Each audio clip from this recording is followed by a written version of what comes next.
ಕರುನಾಡಿಗೆ ನಮಸ್ಕಾರ. ಕೆಸೆಟ್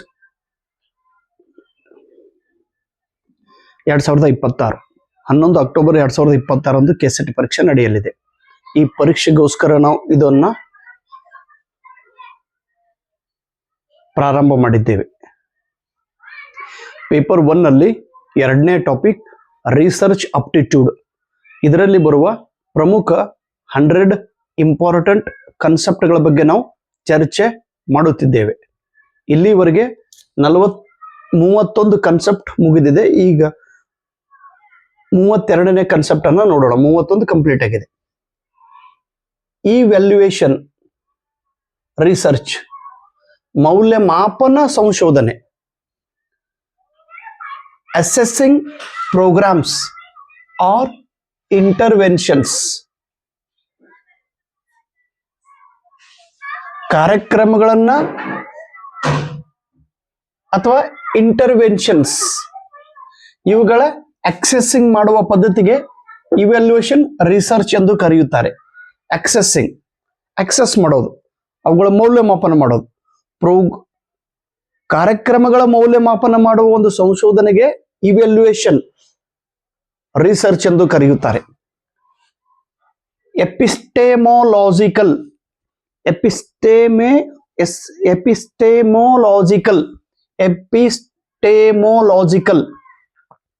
ನೋಡ್ರಿ, ಇದು ಒಂದು ಪದ. ಈ ಪದದ ಅರ್ಥ ಏನು? ಜ್ಞಾನಶಾಸ್ತ್ರ, ಜ್ಞಾನದ ಮೂಲವನ್ನು ಹುಡುಕುವ ಶಾಸ್ತ್ರಕ್ಕೆ ಎಪಿಸ್ಟೆಮೊಲಾಜಿ ಎಂದು ಕರೆಯುತ್ತಾರೆ. ಈಗ ನನಗೆ ಕೆಸೆಟ್ದು ಸ್ವಲ್ಪ ಜ್ಞಾನ ಇದೆ, ನಿಮಗೂ ಕೆಸೆಟ್ದು ಜ್ಞಾನ ಇದೆ. ಜ್ಞಾನದ ಮೂಲಕ್ಕೆ ಎಪಿಸ್ಟೆಮೊಲಾಜಿಕಲ್ issues concern the question of what is or what should be, ಏನು ಮತ್ತು ಏನಿರಬಹುದು, regarded as acceptable knowledge in a discipline, ಸ್ವೀಕಾರವಾಗಿ ಇರುವಂತ ಜ್ಞಾನ ಎಲ್ಲಿ ಮತ್ತೆ ಹೇಗಿರಬೇಕು ಅನ್ನೋ ಪ್ರಶ್ನೆಗೆ ಉತ್ತರ ಕೊಡುವ ಒಂದು ಶಾಸ್ತ್ರಕ್ಕೆ ಜ್ಞಾನಶಾಸ್ತ್ರ ಎಂದು ಕರೆಯುತ್ತಾರೆ. ಇನ್ನು ಗ್ರೌಂಡೆಡ್ ಥಿಯರಿ. ಗ್ರೌಂಡ್ ಅಂದ್ರೆ ಏನ್ ಕರಿತೀವಿ ನಾವು? ತಳಹದಿ, ಗ್ರೌಂಡ್ ಫ್ಲೋರ್, ತಳಹದಿ ಸಿದ್ಧಾಂತ. ಇದು ಒಂದು ಸಂಶೋಧನೆಯ ಸ್ಟ್ರಾಟಜಿ ಆಗಿದೆ, ತಂತ್ರವಾಗಿದೆ. ಈ ಗ್ರೌಂಡೆಡ್ ತಳಹದಿ ಸಿದ್ಧಾಂತ, ತಳಹದಿ ಸಿದ್ಧಾಂತ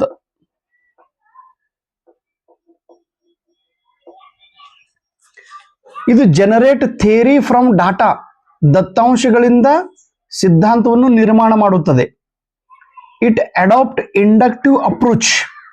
ನೋಡ್ರಿ, ಡಿಡಕ್ಟಿವ್ ಅಪ್ರೋಚ್ ಮತ್ತು ಇಂಡಕ್ಟಿವ್ ಅಪ್ರೋಚ್.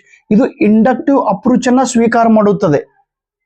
ಎಕ್ಸಾಂಪಲ್ಗಳಿಂದ ರೂಲ್ಸ್ ಅದ ಕಡೆಗೆ ಇರುವ ತತ್ವವನ್ನು ಇದು ಫಾಲೋ ಮಾಡುತ್ತದೆ. It use non statistical sample ಅನ್ನ ಇದರಲ್ಲಿ ಉಪಯೋಗ ಮಾಡಲಾಗುತ್ತದೆ. ಇನ್ನು ರ್ಯಾಂಡಮ್ ಸ್ಯಾಂಪ್ಲಿಂಗ್ ದಲ್ಲಿ equal chance for all participant.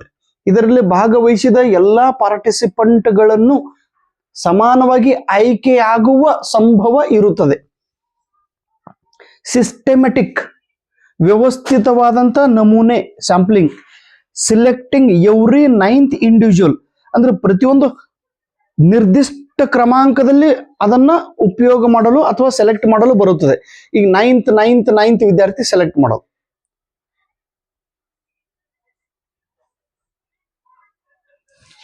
Systematic, ಕ್ರಮಬದ್ಧವಾಗಿ. Selecting every 9th individual. Cluster sampling, ನೋಡ್ರಿ, sampling is used when population is divided into smaller groups which share some common characteristic. Cluster ಅಂದ್ರೆ ನಾವ್ ಏನ್ ಕರಿತೀವಿ, sampling is used when population is divided into smaller groups. ಇದು ಒಂದು population ಅದ್ರಿ, ಇಲ್ಲೆಲ್ಲ ಜನರು ಅದಾರ,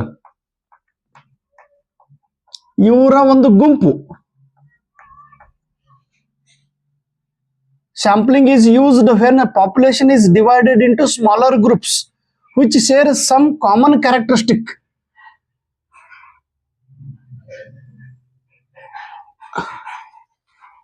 ಇವರನ್ನ ಸೆಲೆಕ್ಟ್ ಮಾಡಿದೆವು, ಇದು ಸ್ಯಾಂಪ್ಲಿಂಗ್. ಮತ್ತೆ ಇವ್ರಿಗೆ ಯಾಕೆ ಸೆಲೆಕ್ಟ್ ಮಾಡಿದ್ವು? ಇವನು ಕನ್ನಡ ಮಾತಾಡ್ತಾನ್ರಿ, ಇವನು ಕನ್ನಡ ಮಾತಾಡ್ತಾನೆ, ಇವ್ ಹುಡುಗನು ಕನ್ನಡ ಮಾತಾಡೋರು ಇವರೆಲ್ಲರೂ. ನೋಡ್ರಿ, population is divided into smaller groups which share some characteristic.